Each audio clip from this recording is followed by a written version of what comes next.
Now the given question says a glass cylinder of length. So they have given us the length of the glass cylinder. Okay, so let it be represented by capital L. The length of the glass cylinder is given, you can see. So how much is the length of the glass cylinder given to us?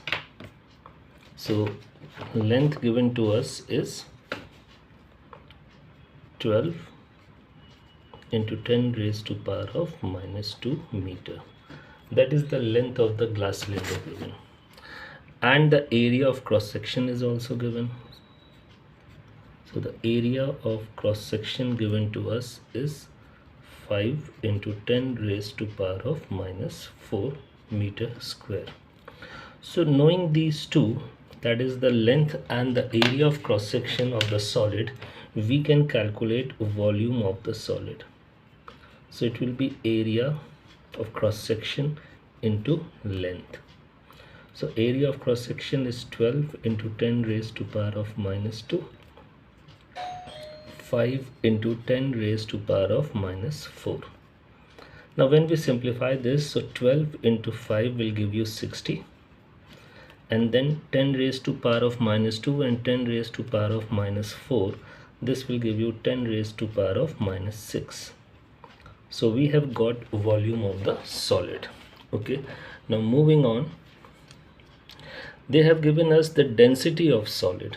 Okay, so density of solid is also known to us, density of solid. So that is 2500 kg per cubic meter. That's the density of solid known to us. Further, if we see, they say it is immersed in a liquid of density 1500.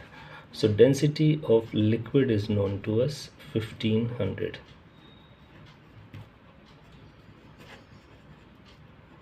Okay, what are the information?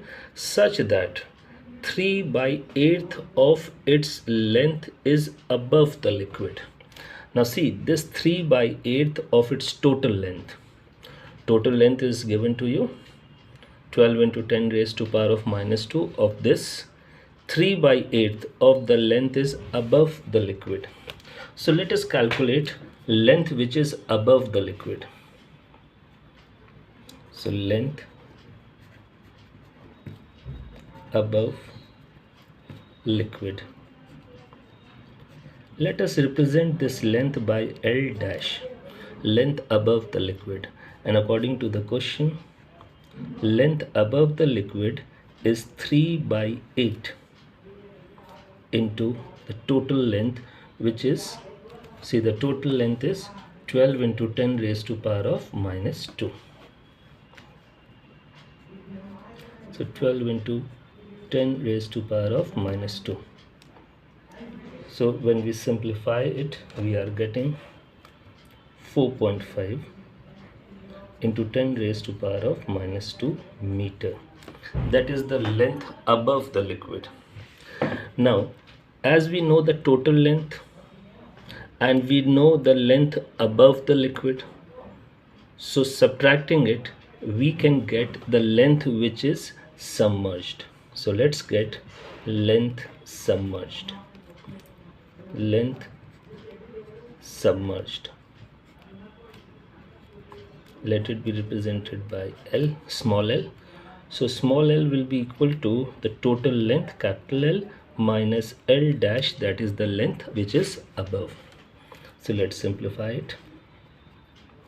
Length, total length is 12 into 10 raised to power of minus 2, and the length which is submerged, it is 4.5 into 10 raised to power of minus 2.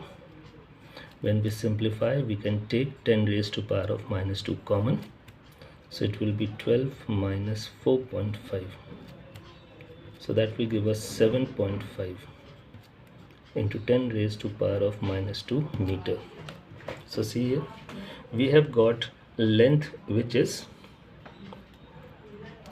inside the liquid. So knowing this length which is inside the liquid, we can get a volume of solid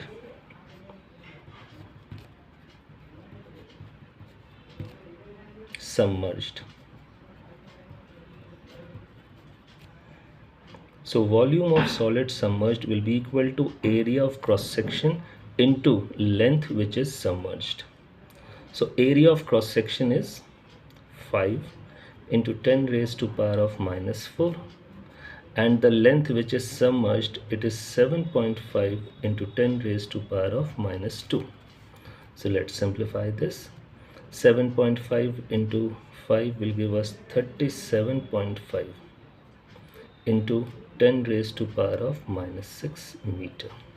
So you have got volume which is submerged, and remember, volume of the solid submerged in liquid is equal to volume of the liquid displaced.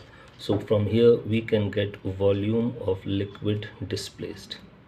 So volume of liquid displaced is equal to volume of solid submerged.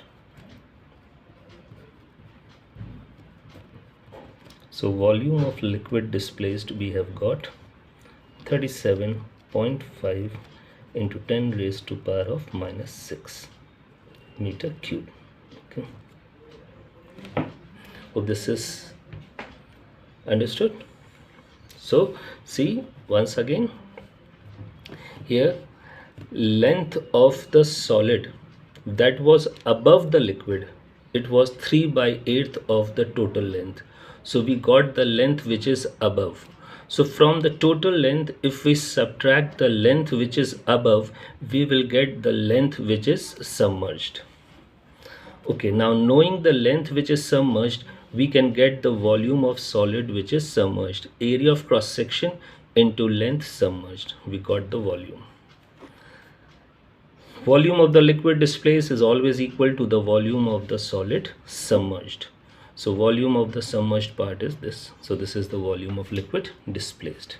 Okay, now according to the question, what we have to find is the apparent weight. Now to get the apparent weight of a solid, first of all we must get weight of the solid. So let's get weight of solid. Now to get the weight of a solid, mass of solid will be multiplied by gravity. Okay, if mass of solid is not known to us, we can write volume of solid into density of solid into gravity. Okay, volume of the solid we have calculated. See, 60 into 10 raised to power of minus 6. Density of solid, it is given to us 2500 into gravity, that is given 10. Now let us simplify it. First off, we will multiply 25 into 6, that will give us 150. Then we have multiples of 10 here, 1 2 3 4. So we have multiples of 10, 1 2 3 4 with positive power, and we have multiple of 10 with negative power. So if you simplify it, you are getting 150 into 10 raised to power of minus 2. See, this much. Now if you simplify it further, 150 10 raised to power of minus 2 will be written as 1 upon 10 raised to power of 2. That is 1 upon 50 upon 100. So this will give you 1.5 Newton. So here we have got weight of solid. Now the next we need upthrust. Upthrust on solid. Now to get the upthrust, we have the formula volume of liquid displaced into density of liquid into gravity. Now volume of liquid displaced we have already calculated, 37.5 into 10 raised to power of minus 6. This is the volume of this liquid displaced. So we are going to use it here. 37.5 into 10 raised to power of minus 6. Then we have density of liquid 1500 into gravity 10. So first of all you will multiply 37.5 into 15. So that will give you 562.5. Then we have these 3 multiples of 10 with positive power, and these 6 multiple of 10 with negative power. So this will become 562.5 into 10 raised to power of minus 3. We will make it positive now. So 1 upon 10 raised to power of plus 3. So if you simplify it further, it will be like this: 562.5 upon 1000. So dividing it by 1000, you will be getting 0.5625 Newton. Okay, so we have got upthrust. First of all, we got this weight of solid in air, then we got upthrust in liquid. Now we need to calculate apparent weight.